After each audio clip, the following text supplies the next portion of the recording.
Bonjour à toutes et à tous. Merci de nous avoir rejoints pour ce webinaire qui va traiter de la réalité augmentée avec la solution Delmia Augmented. Je serai accompagné aujourd'hui de Sylvain Delassus, qui est notre expert, qui doit être aux commandes d'ailleurs du PowerPoint qui est en train de défiler sous vos yeux. Sylvain, si tu peux faire avancer la slide, s'il te plaît. Merci. Donc, je me présente, Gilles Revers, je suis en charge du département d'éducation-recherche pour Visiative. Et comme je l'annonçais, je serai accompagné de Sylvain qui est aux manettes pour la partie présentation de la réalité augmentée. Mais il a d'autres cordes à son arc, puisque en fait, il est consultant 3D Expérience et expert en réalité aussi virtuelle.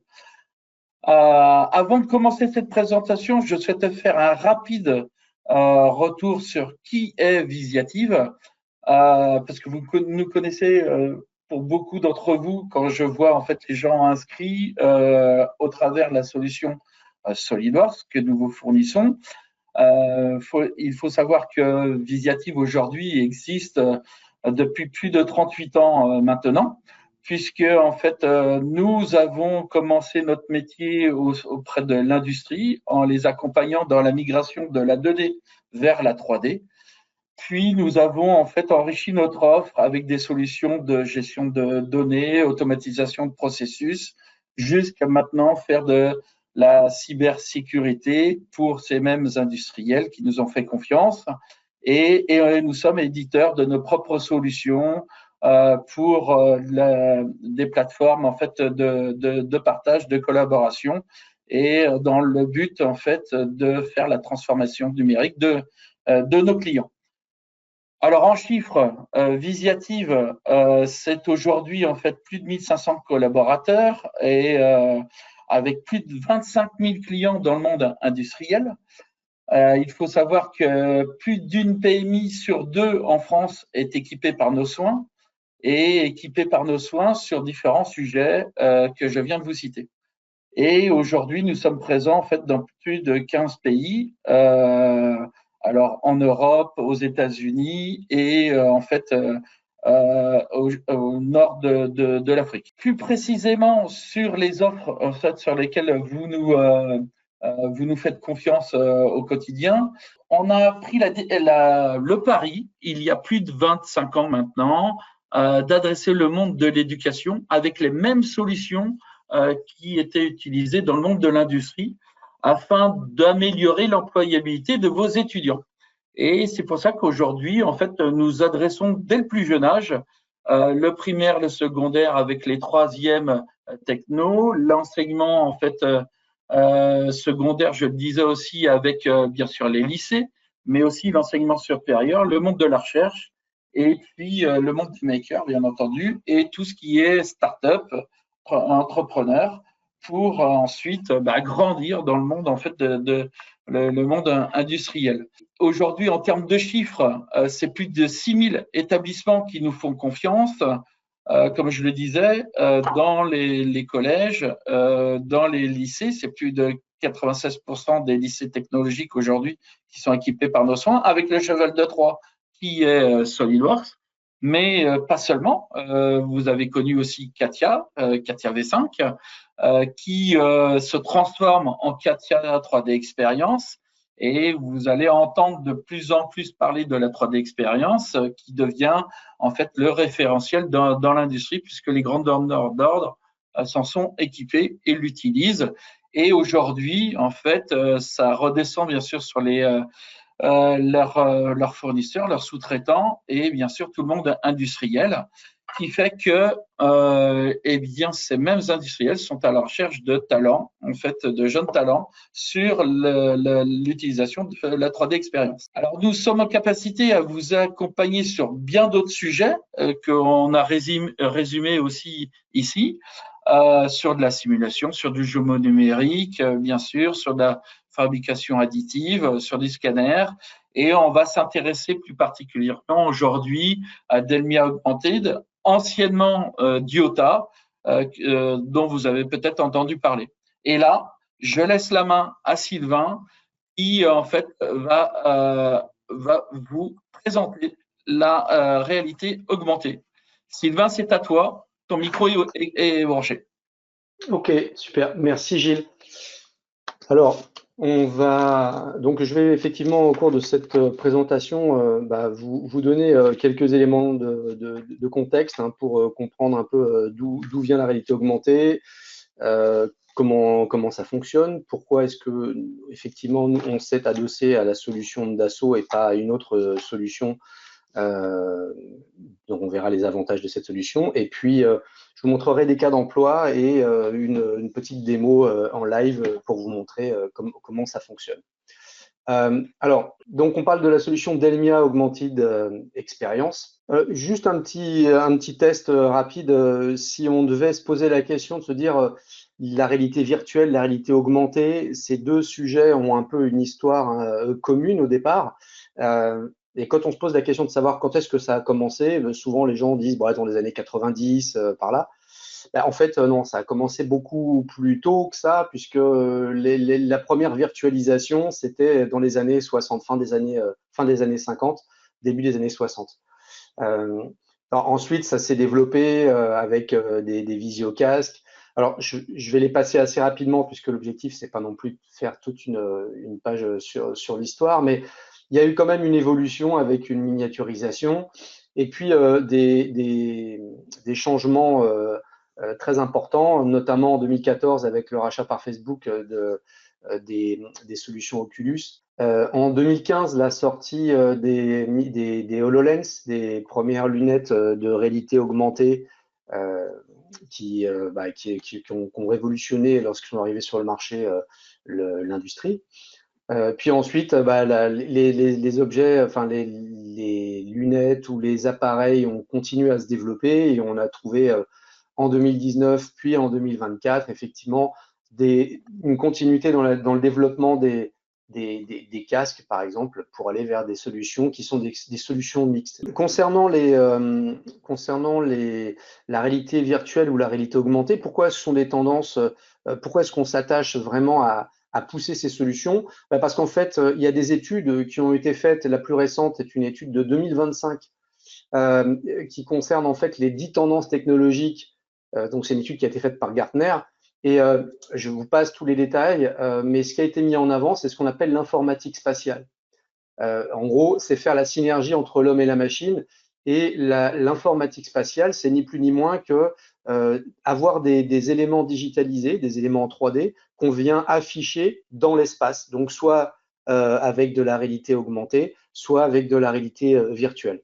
Mais ça date pas d'aujourd'hui, parce que déjà en 2017, il y avait une réunion qui disait que ils faisaient une projection sur les métiers de 2030. En 2017, une réunion sur les métiers de 2030, et ils se disaient que à l'époque, 85% des métiers que l'on aura en 2030 n'existaient pas en 2017. Alors, on est en 2025, il y a des choses qui se sont développées, des choses qui ont été créées, mais c'était quand même assez important. Et en cause de ça, c'est le fait que justement ces technologies se développent, qu'on a une accélération des solutions technologiques et que du coup, eh bien, on va remplacer certains métiers ou améliorer ou transformer certains métiers actuels en leur ajoutant de la réalité augmentée ou de la réalité virtuelle. Donc l'informatique spatiale, c'est ce dont je vous ai parlé. Un fait important aussi, c'est que d'ici 3 ans, on considère que 20% des personnes vivront au moins une fois par semaine une expérience immersive. Donc, soit dans de la géométrie, enfin, soit dans la réalité virtuelle, soit dans de la réalité augmentée. Et ça, c'est à comparer à un chiffre où 2 ans en arrière, en 2023, c'était moins de 1% des personnes.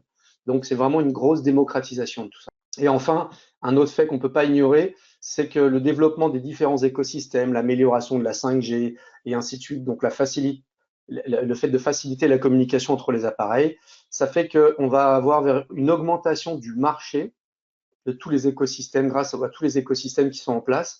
En 10 ans, on va faire un fois 170. Donc on est à 1700 milliards de dollars en 2033, une projection, contre 10 milliards seulement en 2023. Donc c'est énorme en fait. C'est juste énorme. Voilà. Donc, maintenant, on va parler un peu de la réalité augmentée. Alors, le principe de réalité augmentée, c'est de superposer un élément virtuel dans un monde réel. Ou bien sur une image que l'on a captée, on vient positionner un élément virtuel en lieu et place. Cette image, ça peut être soit une image fixe, soit une vidéo qui a été préenregistrée. Et alors, c'est bien différent de la réalité virtuelle, hein, puisque en réalité augmentée, on voit le vrai monde, on voit les vraies choses et on vient les enrichir avec des éléments complémentaires. Contrairement à la réalité virtuelle, où là, on est dans une immersion totale. On parlera aussi de tracking. Le tracking, c'est un élément clé dans la réalité augmentée, puisque c'est ce qui permet de définir la position des objets 3D et l'orientation de la caméra dans l'espace. Et tout ça en analysant les images qui seront filmées par une caméra. Le modèle de tracking, bah, c'est l'objet qui va servir au tracking. C'est l'objet qui est un jumeau numérique 3D exact d'un objet réel physique. C'est-à-dire que pour faire de la réalité augmentée, on va donc bien comprendre qu'il va falloir au moins une pièce réelle et une pièce virtuelle qui soient les mêmes. Donc un clone, un jumeau numérique d'une pièce réelle. On aura sur la réalité augmentée ce que l'on appelle des contrôles de conformité, c'est-à-dire que ça permettra d'effectuer des contrôles en vérifiant qu'une pièce est montée correctement ou présente ou l'aspect d'une pièce. Donc on pourra effectuer des contrôles avec la réalité augmentée. Voilà, donc ça c'est ce qu'on était en train de se dire. Donc on voit, on enrichit une vision réelle avec des éléments virtuels qui viennent se superposer. Donc le modèle de tracking, là en fait, le principe, ça va être de superposer un élément virtuel qu'on voit ici en bleu sur un élément réel. C'est sa copie, son jumeau numérique qui existe en version réelle. Et donc, on a le modèle virtuel, on a le modèle réel et on les fait se superposer. Et ensuite, l'algorithme et la puissance de la solution consiste à maintenir et à garder cet accrochage entre la géométrie virtuelle et la géométrie réelle. Même pendant les déplacements, soit du modèle, soit de la caméra, eh bien, on aura une accroche qui sera maintenue. Et c'est ce qui permet de superposer ce qu'on appelle le tel que conçu, c'est-à-dire le modèle idéal qui vient de la CAO, et le tel que construit, c'est le modèle que l'on a fabriqué et que l'on va retrouver sur une ligne de production, par exemple, ou dans un atelier. Alors, ça sont les différents moyens avec lesquels on peut utiliser de la réalité augmentée aujourd'hui. On peut utiliser des tablettes, on peut utiliser des systèmes projectifs quand on a des grandes pièces sur lesquelles projeter les éléments. On peut utiliser des lunettes HoloLens, on peut utiliser des caméras déportées ou on peut utiliser également ce qu'on appelle des postes de travail où l'opérateur a une caméra et vient filmer son objet et il a un retour sur un écran qui est juste à côté. L'objectif, c'est de gagner en productivité, c'est d'améliorer la qualité et c'est de renforcer la sécurité puisqu'en fait, on va éviter à une personne de se tromper dans ses opérations d'assemblage. On va faciliter le contrôle parce qu'on va guider le contrôle in situ pour effectuer les bonnes opérations. Et l'objectif, c'est bien évidemment de faire du bon du premier coup. L'idée, c'est qu'au bureau d'études, on va concevoir le modèle idéal, le tel que conçu. Et ce tel que conçu, on va s'en servir pour aider les gens sur le terrain, les opérateurs sur le terrain. Grâce à la réalité augmentée, on va se servir de ces éléments-là. Eux, de leur côté, grâce à la solution, ils vont pouvoir, et le retour qu'ils vont avoir du modèle tel que fabriqué, ils vont pouvoir faire des rapports. Et ces rapports vont pouvoir remonter au niveau du bureau d'études et c'est ce qui va nous permettre de générer une boucle vertueuse puisqu'on génère quelque chose d'idéal, on a la réalité du terrain qui remonte et donc on vient améliorer le process, par exemple, de montage ou de contrôle. L'objectif ici, c'est d'avoir les données numériques que l'on va matérialiser au niveau des opérateurs, c'est de capitaliser le retour de la part des utilisateurs et d'enrichir le jumeau virtuel puisqu'on va faire un retour de ce que l'on voit sur le terrain. Alors, les cas d'emploi de la réalité augmentée, c'est assister et faciliter le travail sur une chaîne de montage. Ça peut être de renseigner directement un opérateur avec, par exemple, des étiquettes qui vont être posées sur des éléments. Ça peut être de pouvoir effectuer du contrôle contrôler un type, là dans l'exemple, un type de soudure, mais ça peut être contrôler la présence d'une pièce, la couleur d'une pièce, ça peut être contrôler plusieurs éléments. Ça peut être l'inspection. L'inspection, le contrôle, c'est quelque chose qui est fait de manière manuelle, l'inspection, c'est quelque chose qui est fait de manière automatique. Ça, c'est plutôt une solution qu'on va retrouver dans l'industrie. Et enfin, capitaliser et améliorer, eh bien, une fois qu'on a fait un contrôle ou une opération de montage, on va pouvoir enregistrer un PDF automatiquement qui va récapituler toutes les actions qui ont été faites pendant l'ordre de travail avec des captures d'écran qui pourront venir enrichir ce rapport. Globalement, on va diviser, on va voir deux catégories, une qui est une assistance au montage et une qui est le contrôle de qualité. Hein, globalement, on a ces deux grandes familles. On fait une assistance au montage, au contrôle, c'est de l'assistance. Et le contrôle qualité, c'est effectuer une opération de contrôle, documenter le contrôle. Donc, c'est vraiment deux étapes un peu différentes. Si on regarde les challenges de l'industrie manufacturière d'une manière générale, on va trouver des besoins. Par exemple, comment est-ce qu'on s'assure que lorsqu'on reçoit les pièces d'un fournisseur, elles soient correctes? Comment est-ce qu'on s'assure aussi de la qualité sur une chaîne de prod, de la qualité dans les assemblages complexes? Comment est-ce qu'on va pouvoir guider les opérateurs efficacement pour réaliser une fabrication correcte du premier coup? Comment est-ce qu'on va pouvoir diminuer le temps de préparation d'un modèle sur une ligne de production? Quand on a du turnover dans les équipes, comment est-ce qu'on va pouvoir accélérer le développement des compétences? Enfin, comment est-ce que quand on a terminé la conception d'un produit et qu'on doit le livrer, comment est-ce qu'on évite l'envoi de produits défectueux à des clients? Et bien évidemment, quand on a fait tout ça, comment est-ce qu'on va capitaliser les remontées que l'on peut avoir tout au long de cette chaîne sur le terrain? Si on répond à tout ça, on peut y répondre avec de la réalité augmentée. Si on n'y répond pas, on s'oriente vers des taux de défaut élevés, vers un manque de traçabilité, vers des problèmes de gestion de la chaîne d'approvisionnement, des retards de livraison, enfin bref, des problèmes de rotation de personnel. Donc les cas d'application, ça va être par exemple ici préparer les opérations en amont. Avec la réalité augmentée, on va pouvoir préparer les opérations de contrôle. À l'arrivée, on pourra faire ce qu'on appelle une inspection de contrôle avec certaines étapes à contrôler. L'opérateur est guidé, il sait exactement ce qu'il a à contrôler et on a une traçabilité de ce qui est fait. L'assistance au montage, on va pouvoir aider l'opérateur en le guidant pas à pas. Si on a des pièces unitaires, on pourra faire leur inspection de la même manière. On pourra documenter tous ces éléments-là et les faire retourner soit au niveau des qualiticiens, soit au niveau du bureau d'études.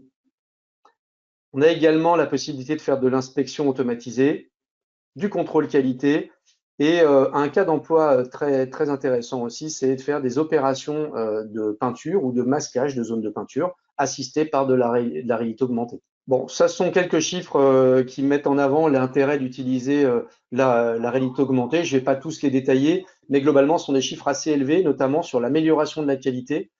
Et ça, ce sont des chiffres remontés par des clients directement. Donc, gain de temps, bon du premier coup, augmentation de la productivité. Si on prend des grosses références du marché, on va regarder quelques cas d'emploi, par exemple. Sachant que l'objectif des sociétés, en général, c'est de vendre plus, c'est de fabriquer plus, donc fabriquer mieux, et forcément gagner plus, quoi. Donc, comment est-ce qu'on améliore tout ça? On peut utiliser donc la réalité augmentée pour de l'assistance à l'assemblage, pour du contrôle qualité, pour de l'inspection des équipements, pour de l'aide à l'opérateur des opérateurs de maintenance, pour de l'assistance à la préparation des modèles, pour de l'inspection et de la visualisation des infrastructures, et enfin pour éventuellement des zones de peinture ou de masquage de zones de peinture. Donc, je ne vous fais pas de lecture de ce texte-là puisque vous aurez les informations de toute manière. Voilà, on va voir quelques cas d'emploi. Donc les cas d'emploi, par exemple, sur un grand panneau d'avion, ici avec un système projectif, on vient projeter et les références et les éléments que l'opérateur doit effectuer sont indiqués en lieu et place. Et l'avantage de tout ça, c'est que si on bouge la caméra ou si on bouge la pièce, tous les éléments se recalent systématiquement au bon endroit, grâce à l'élément de tracking et grâce à cet apprentissage qui aura été fait. Donc, ici, on parle de l'accompagnement. Donc, l'objectif, c'est d'aider. Le challenge, c'était d'augmenter, d'accélérer la montée en compétence des opérateurs quand on a des assemblages qui sont un peu complexes à mener et limiter les risques d'erreur. Du coup, aujourd'hui, on se sert, en tout cas là pour le cas présent, on va se servir d'une assistance de réalité augmentée pour les différentes opérations que l'opérateur a effectuées. Là, ici, c'est pour du câblage électrique, par exemple, positionner les harnais et les câbles. Le problème, c'est de les positionner correctement tout en ayant les mains libres. Eh bien, avec un système de projection, eh bien, on va pouvoir, sur la table ou sur la surface à assembler, eh bien, on va pouvoir guider l'opérateur pour lui dire tu dois mettre le bon câble à tel endroit. Et donc, ça simplifie les choses au niveau des opérations. Sur la pièce unitaire, là, l'objectif, c'est de simplifier le contrôle de l'opérateur qui doit vérifier, faire un contrôle visuel. Donc, habituellement, il avait un document papier, il regardait le papier, ensuite il regardait la pièce, il devait faire le lien entre ce qu'il voyait sur le 2D et ce qu'il voit dans la vraie vie. Là, sur un écran, il a une image de retour qui lui indique exactement en lieu et place ce qu'il doit faire et ce qu'il doit contrôler. Ça, c'est un autre cas d'emploi où, dans le domaine de l'aviation, par exemple, on va être amené ici à contrôler soit la position, soit l'orientation de certaines petites pattes. Et plutôt que de les faire manuellement une par une et de demander à un opérateur de le faire, eh bien, on va pouvoir automatiser ça. Ça, c'est quelque chose qui est fait dans le domaine de l'industrie. Donc, encore un autre cas d'emploi de la réalité augmentée. Là, on a un écran où on est en train de filmer une grosse pièce et sur cette pièce, on a différents éléments qui sont à contrôler. Et l'opérateur vient les sélectionner, vient les cliquer et en fonction de ce qu'il vient cliquer, il dit OK, ça c'est bon, j'ai contrôlé, la pièce est bonne, c'est la bonne référence, c'est le bon endroit. Là ici, pareil, on est sur du câblage et sur du passage de câbles sur un ensemble. L'opérateur doit passer des câbles d'un endroit A à un endroit B. Et pour faire ça, eh bien, on va le guider en réalité augmentée pour lui indiquer où passer et comment passer. Là, c'est pareil, le challenge ici, là, c'était sur une société qui avait besoin de positionner qui avait un positionnement complexe parce qu'il y a beaucoup de petites sauterelles à mettre en place dans un ordre bien particulier. Et donc, on vient guider l'opérateur maintenant avec de la solution AR et ce qui va lui permettre de savoir quelles sont les sauterelles à relever, quelles sont les sauterelles à fixer pour telle ou telle opération de contrôle. De la même manière, on a un autre cas d'emploi ici où ce sont des pièces qui sont reçues par un client et lorsqu'on reçoit les pièces, le client ne traquait pas automatiquement tous les éléments, tous les points à contrôler. Donc c'est un contrôle visuel simple. Là maintenant, on a introduit la notion de réalité augmentée, ce qui fait qu'on vient traquer de manière step par step les points importants qui sont à contrôler, qui vont potentiellement nous gêner si on intègre ça sur notre chaîne de production. Je vous parlais des zones de masquage de peinture, un cas d'emploi ici par exemple où on va à l'aide d'une caméra qui filme la pièce qu'il y a sur la table ici, l'opérateur est guidé, on va lui indiquer sur un écran de retour quelles sont les zones où il doit masquer les zones qui ne sont pas à peindre. Donc, on va lui colorier les zones qui ne sont pas à peindre. Lui, il va mettre un scotch occultant sur ces zones-là. Et plutôt que d'avoir un papier à côté, une feuille de papier avec une image, et ben là, il l'a directement in situ. C'est-à-dire que s'il bouge sa pièce, il voit bien exactement l'endroit où il doit mettre son scotch. Et il peut comparer comme ça. Là aussi, pareil, sur les zones de peinture, mais là, c'est l'inverse. C'est le masquage des zones à ne pas peindre. Et on vient délimiter les zones à peindre très précisément grâce à de la réalité augmentée. Donc avant, c'était fait en prenant des mesures. Là, maintenant, c'est fait en projetant directement le modèle. Alors, je vais vous montrer quelques exemples. Je ne vais pas toutes vous les passer, mais quelques exemples vidéo. Et après, on enchaînera sur une présentation en live. Je vais déjà vous montrer une partie ici.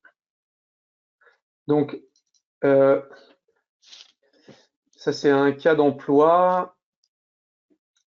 Je vais avancer un petit peu pour aller directement. Voilà. Ce que l'on voit ici, là, alors j'ai fait une petite pause dans la vidéo. Ce que l'on voit ici, c'est au travers d'un écran, on voit un modèle qui est enrichi avec de la réalité augmentée.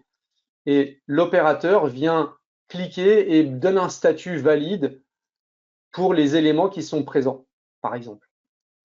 Je vais avancer le texte parce que ça ne m'intéresse pas beaucoup. Voilà. Et donc là, l'opérateur vient contrôler ce qu'il voit en disant OK, est-ce que c'est bon? Il peut annoter les éléments directement.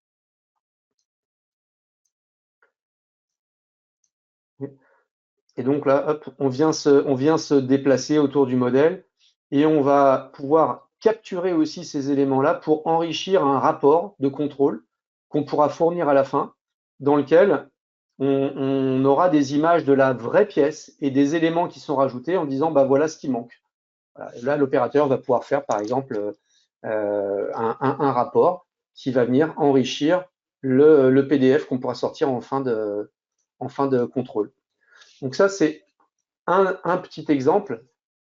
Je vais vous montrer un exemple de système projectif.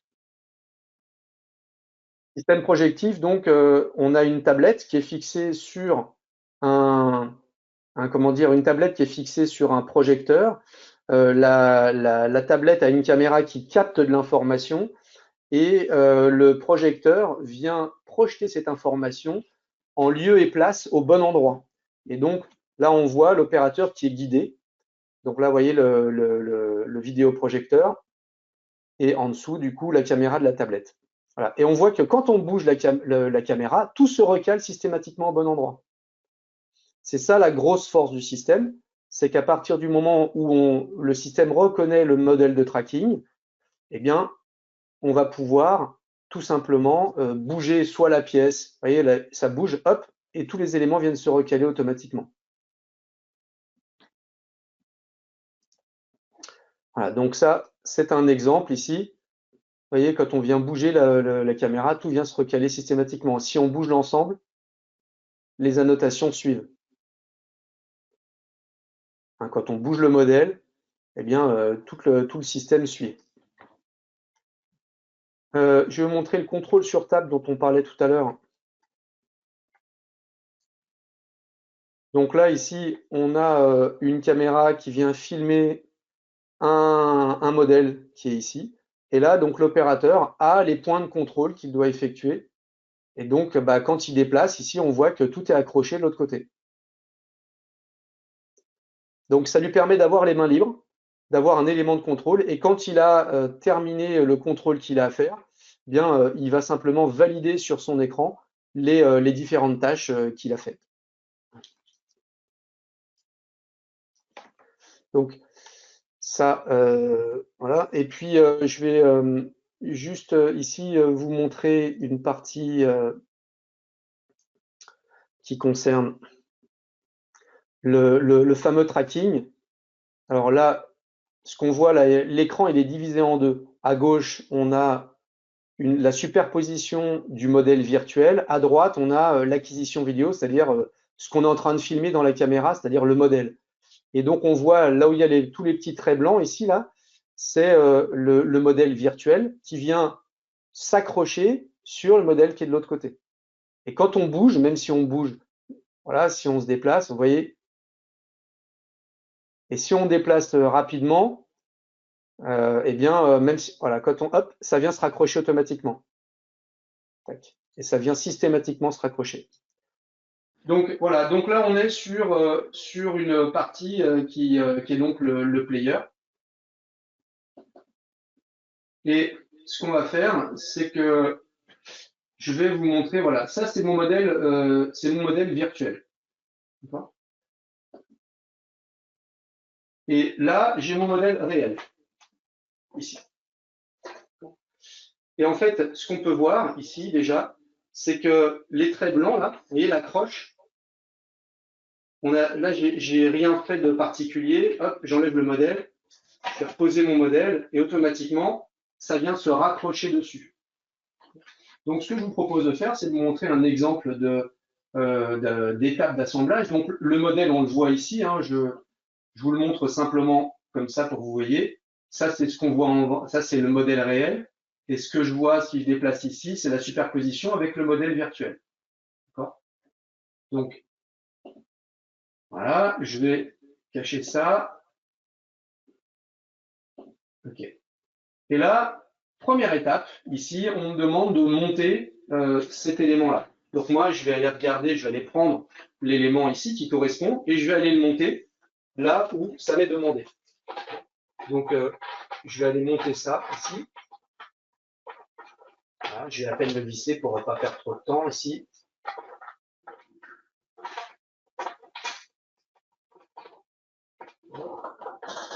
Okay.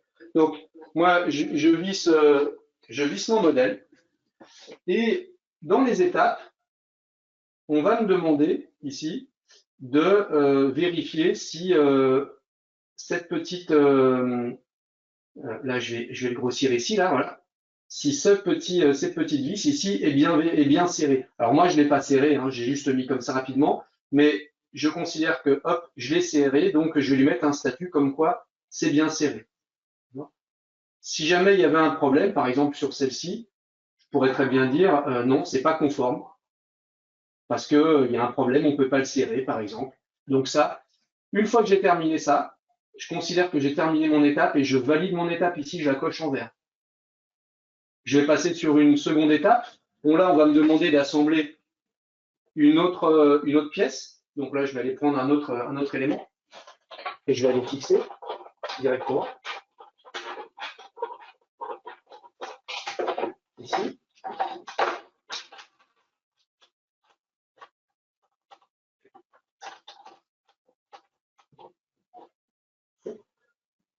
Donc là, j'ai fixé mon deuxième élément. Pareil, on va me demander de contrôler les fixations ici des vis. Donc, par défaut, quand j'arrive, elles sont dans un état non contrôlé. Elles sont en violet. Et moi, je leur donne un statut. Je dis, OK, c'est bon, je l'ai contrôlé, celle-là. Comme ça, j'en oublie aucune. Et celle-là, c'est conforme, je l'ai contrôlé aussi. J'ai terminé mon étape de montage. Je valide. Alors, vous avez remarqué qu'à l'étape d'avant, on a enrichi le modèle, non seulement avec la pièce qui était assemblée, mais également avec des objets comme la petite flèche rouge, là, que vous voyez, parce que ça permet d'indiquer le sens dans lequel il faut monter les éléments. Vous voyez, si je déplace, ça permet de voir dans quel sens il faut monter les éléments. Je vais passer à l'étape d'après. Et là, l'étape d'après, c'est le montage d'un câble. Donc, on m'indique le câble rouge où je dois le mettre. OK, bon, bah, il va falloir que je branche le câble rouge. Et de la même manière, vous avez ici des informations complémentaires, comme par exemple la référence. Alors, j'ai mis la référence ABCD, mais ça peut être une image, ça peut être un plan, ça peut être ce que vous voulez. Vous pouvez rajouter ici pour aider l'opérateur. Donc là, je vais fixer mon câble rouge ici. Voilà. Je vais le faire passer ici.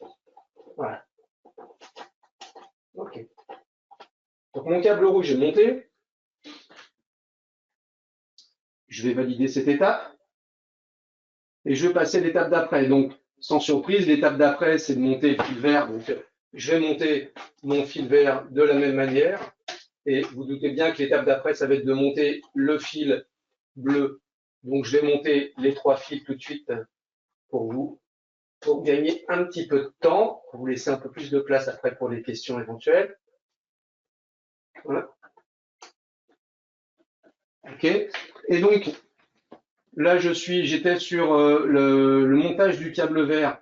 Donc, le montage du câble vert, c'est fait. Le montage du câble bleu, j'ai l'information qui est écrite en haut à droite de mon écran. Montage du câble bleu sur le connecteur DC. OK, c'est fait aussi. Ensuite, il va falloir que je monte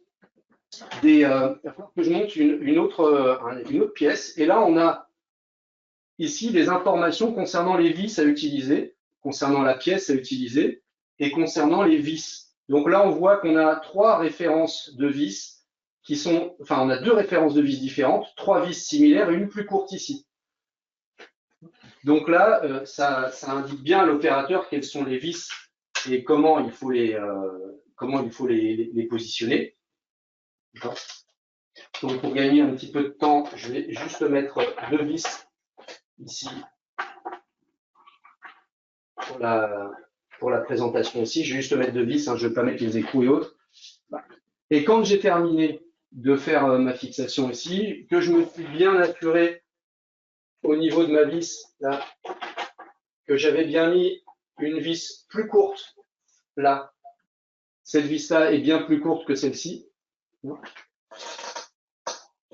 Donc, quand j'ai fait ça, après, je vais pouvoir valider cette étape de montage.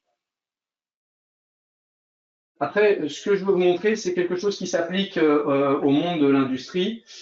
C'est la possibilité de faire ce qu'on appelle des contrôles automatiques. Par exemple, dans les contrôles automatiques, on pourrait imaginer vouloir vérifier si je ne me suis pas trompé dans la couleur des câbles, si j'ai pas inversé le rouge avec le vert ou avec le bleu, par exemple. Et donc, il existe des contrôles qui vont. Alors, je vais juste remettre mon contrôle à 0. OK, voilà. Voilà. Donc là, hop, il détecte automatiquement, il a déjà détecté. Vous voyez, j'ai 3 petits cylindres violets là. Enfin, au début, j'en avais 3. Mais il a détecté, voilà. Là, il a déjà détecté, quand je vais bouger ici, il va trouver la couleur bleue, hop. Et là, il dit, c'est bon, c'est conforme. C'est-à-dire que je lui ai demandé à ce qu'il vérifie si j'avais bien un tube rouge, un tube vert, un tube bleu. Et en fait, lui m'a dit, OK, c'est conforme. Il a détecté, il a fait une détection et il m'a confirmé que ça c'était bon. Une fois qu'on a fait tout ça, je vais valider. Alors, je vais valider mes étapes de montage ici. Et je vais générer un rapport. Et donc, j'ai terminé là ici, je termine mon analyse par un rapport qui sera consultable juste après. Voilà. Donc là ici, on va trouver le rapport avec les différentes étapes de contrôle que l'on a faites, avec les différentes étapes qui ont été mentionnées. Là, on voit le serrage de mon étape où j'avais une vis qui n'était pas correcte et l'autre qui était correcte. Là, les deux autres après. On voit c'est l'étape 2, hein, ça c'était voilà. Et après, c'est le nombre d'étapes et ainsi de suite. Donc là, ce sont les éléments qui étaient à contrôler par étape. Voilà. Donc ça, c'est un exemple ici de rapport que vous pouvez générer directement à partir de votre modèle. Donc voilà, je réaffiche ici le modèle ici de tracking hein, pour montrer ici. Alors, j'ai pas fait un apprentissage de folie, hein, mais juste pour que vous voyez un peu le principe ici d'accroche. Voilà. Voilà le principe. Est-ce que Gilles, tu as des questions? Alors, on a une première question. Doit-on avoir la 3D expérience pour faire fonctionner la Delmia Augmented? Alors non, la 3D expérience n'est absolument pas un prérequis puisque la solution Delmia Augmented en fait permet de travailler avec des données CAO de multiples sources. Ça peut être de la donnée qui vient de la 3D expérience, comme du fichier 3D XML, ça peut être du fichier SolidWorks, ça peut être du fichier CATIA V5, du fichier AutoCAD 3D, peu importe en fait. Ça peut être du STEP. Donc il n'y a pas d'obligation, non. Alors, tu as répondu à moitié à la deuxième question en même temps, puisque en fait la question était faut-il absolument un modèle 3D pour utiliser la réalité augmentée? Alors oui, puisque comme on l'a expliqué, il faut une pièce qui ait au moins un jumeau numérique, ce qu'on appelle l'élément de tracking. Il faut que ça existe en réel et que ça existe en virtuel pour que le principe de fonctionnement de la solution, c'est de faire accrocher, de faire matcher une pièce virtuelle sur une pièce réelle grâce à ce qu'on capte en vidéo. Donc il faut un modèle réel, il faut un modèle virtuel, pardon. Il faut une pièce CAO donc. Très bien. La préparation du contrôle doit-elle se faire avec la solution? La préparation des étapes de contrôle? Alors, je pense que c'est la question. Et peut-être que si vous vous souvenez de de l'outil Diota, il fallait utiliser en fait SolidWorks, enfin il fallait utiliser Composer pour préparer les modèles. Mais là, ce n'est plus le cas et je te laisse répondre. Je pense que Oui, c'était en fait, ça. on peut aujourd'hui, avec la solution dont on parle, la solution Delmi Augmented 4X, on a un éditeur qui est autonome, qui permet donc de prendre n'importe quelle donnée CAO, comme on a parlé en entrée, et de déterminer les types de contrôle dessus, en autonomie, et ensuite de les envoyer vers le player. Combien faut-il de jours de formation pour être autonome? 2 jours. 2 jours. 2 jours sont suffisants puisque la solution est très conviviale et très simple à mettre en œuvre. Pour les personnes qui ont connu la solution avec Composer, le prérequis, c'était de connaître Composer avant de faire ça. Là, on n'est plus du tout dans cette optique-là. On n'a plus besoin d'utiliser Composer pour pouvoir travailler. Alors, j'ai une autre question. La solution est sous forme de logiciel ou en ligne? Alors, c'est plus moi qui vais y répondre. Ce que vous appelez en fait sous forme de logiciel, effectivement, il y a deux cas de figure. Soit vous achetez la licence et c'est une maintenance que vous payez ensuite pour être à jour en fait des nouvelles fonctionnalités. Soit c'est un abonnement annuel. On a les deux cas de figure. Ça, c'est pour la quatrième question. Peut-on avoir Attends, une juste, démonstration? Gilles, Oui, juste, pardon. je complète ce que tu dis simplement, parce que peut-être que c'était pas le sens de la première de la question. Moi, j'avais compris la question dans le sens, est-ce que c'est une solution desktop ou une solution SaaS? Ah, Et, pardon, pardon. Oui, oui, oui, si tout à c'est une fait. solution desktop, c'est une solution desktop, hein, c'est pas une solution Tout SaaS, à c'est une fait. solution qui s'installe. Voilà. C'est une solution qui s'installe et effectivement qui est pas en ligne. Mais alors, effectivement, tu as bien raison de me rectifier. Peut-on avoir une démonstration de l'intégration du modèle 3D vers Delmia et la reconnaissance tracking SVP? Je te laisse répondre, mais ça va être peut-être compliqué là de le Une faire comme ça. démonstration de quoi? De? Alors, peut-on avoir une démonstration de l'intégration du modèle 3D vers Delmia et la reconnaissance tracking? Oui, bah ça c'est pas. Alors l'intégration du modèle, c'est relativement simple à montrer, hein. L'intégration du modèle, c'est ouvrir le modèle pour aller l'intégrer directement dans la solution. Donc ça prend 10 secondes à montrer. Donc là, je vais lancer l'éditeur ici. Voilà, pour faire quelque chose, pour créer un projet, on vient créer un nouveau projet ici. Voilà. Ici, on vient simplement choisir la maquette numérique. Et c'est depuis ici, on vient chercher un fichier CAO. D'accord? Donc là, je vais aller chercher un fichier CAO. Peu importe, ça peut être un step, ça peut être autre chose, ça peut être ce qu'on veut. Donc là, je vais prendre mon step ici. Hop, je vais l'importer. Et à partir du moment où j'importe mon fichier ici, donc là, il est en train d'être mouliné. Alors quand je dis mouliné, c'est-à-dire qu'il est en fait en train d'être simplifié, il est en train d'être déshabillé de tout son historique de conception si c'était un fichier natif. Voilà. Et là, donc mon fichier, il est là. Donc je peux l'ouvrir ici, c'est mon step, mais ça aurait pu être un fichier CATIA, ça aurait pu être autre chose hein, comme fichier. D'ailleurs, le gros intérêt de la solution, c'est aussi que vous pouvez mélanger au sein de la même expérience des modèles. Là, j'ai un step, mais j'aurais pu aussi aller intégrer un autre fichier. Ça aurait pu être, j'aurais pu mettre du 4part, un 3D XML, que sais-je, autre chose, quoi, d'autres types de fichiers sans souci. Voilà. Donc ça, c'est pour l'intégration, enfin l'ouverture d'un modèle. Je réponds aussi à une autre question sur les classes de contrôle. Ça se fait ici.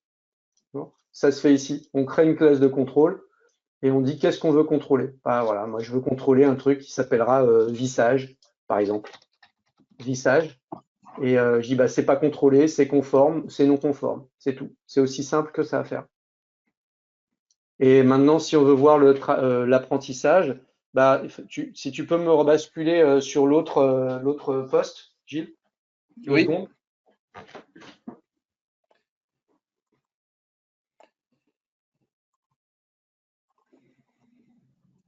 c'est bon. Ok. Donc là je vais ici, je vais supprimer mon apprentissage.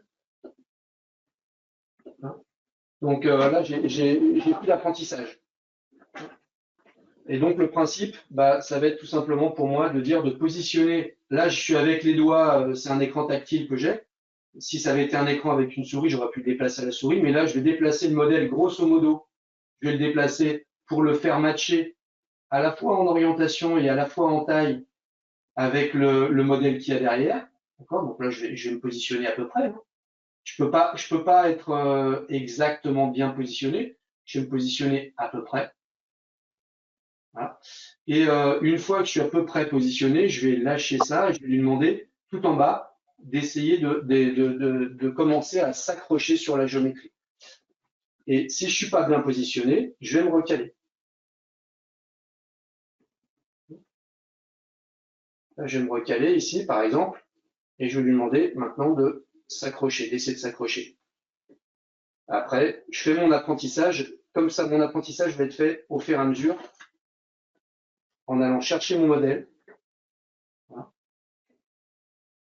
Donc là, je vais prendre mon modèle ici et je vais venir le positionner à peu près comme je veux pour faire mon apprentissage. Donc, je peux soit bouger le modèle, soit si c'est plus simple, bouger ça pour le caler. Voilà. Agrandir un petit peu. Je peux mettre là. Voilà. Et une fois qu'on a fait ça, on vient enregistrer et on vient après enrichir. Alors, un apprentissage, ça se fait en enregistrant les positions. Là, je vais ici et après, je clique sur mon bouton pour enregistrer. Donc là, ici, je vais enregistrer les positions au fur et à mesure. Et un apprentissage, ça se fait toujours j'approche. Tout ce que je suis en train de filmer ici, là, c'est mémorisé. Et quand je le souhaite, j'appuie sur le bouton enregistrer. Et là, je suis en train de faire un apprentissage.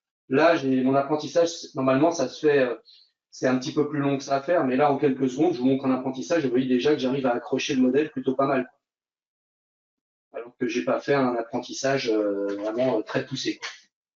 Voilà le principe d'apprentissage. J'espère que ça répond à la question. Merci Sylvain.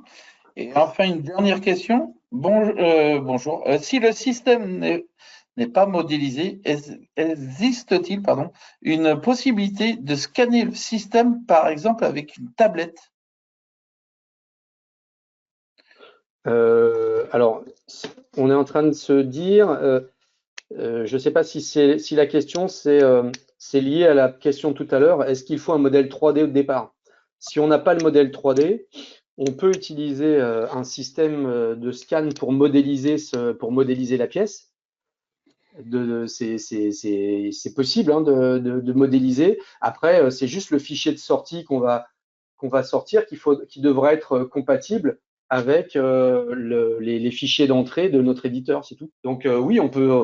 Quand on dit qu'il faut un modèle 3D, le modèle 3D, soit il a été scanné, soit il a été modélisé, mais il faut un modèle 3D, oui, qui soit le jumeau de la pièce. Donc oui, c'est possible, tant à partir du moment où le fichier de sortie qu'on aura avec ce scan, ce soit un fichier compatible en entrée dans Diota, dans Delmia Augmented, pardon.